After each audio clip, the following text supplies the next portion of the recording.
Mes chers amis, je voudrais aujourd'hui revenir sur l'altruisme européen à l'égard du continent africain en matière de lutte contre la pandémie. Nos chers dirigeants européens, à l'instar d'Emmanuel Macron, ne semblent toujours pas revenus de leur paternalisme d'antan. Paternalisme fort mal placé, comme vous pourrez le constater.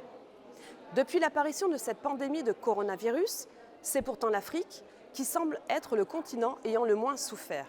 Si les raisons sont encore peu étayées scientifiquement du fait du fort peu de recul dont nous disposons sur les événements, il est cependant probable que le très jeune âge moyen des populations africaines a pu les protéger davantage que les autres populations du globe.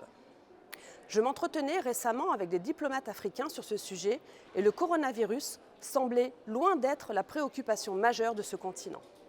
Mais fort heureusement, Emmanuel Macron est là pour s'en préoccuper pour eux. Tout comme l'Union européenne, qui se lance dans des débats sur le rôle de l'Union européenne qui doit jouer pour savoir comment, dixit, vacciner le monde.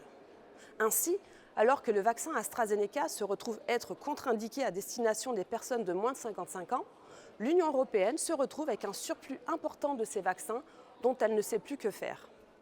En mars 2021, c'est bien sous la pression de ses voisins que la France a été contrainte à ce virage. Après le Danemark, la Norvège, les Pays-Bas ou l'Islande, la décision prise par l'Allemagne de suspendre à son tour l'usage de ce vaccin, pourtant commandé par Bruxelles, a tout emporté sur son passage, obligeant le président de la République à s'aligner sur cette position. AstraZeneca est contre-indiqué aux personnes de moins de 55 ans ? Nous nous retrouvons avec tous ces stocks de vaccins achetés en masse ? Qu'à cela ne tienne, jouons les pères bienfaiteurs et humanistes, protecteurs de l'Afrique, le continent le plus jeune du monde, dont l'âge moyen est de 20 ans et dont 41% de la population a moins de 15 ans. Peut-on faire plus pervers que cela ?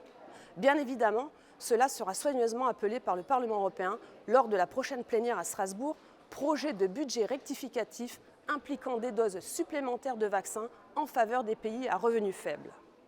Le rapport suivi par les socialistes du groupe S&D et le député Pierre Laroux-Turou affirme qu'il est nécessaire d'accélérer les vaccinations au niveau mondial. L'Union européenne s'est déjà engagée à partager 250 millions de doses afin de fournir 200 millions de doses supplémentaires aux pays à revenus faibles et à revenus intermédiaires de la tranche inférieure de 1,3 milliard d'euros qui devra être mobilisée.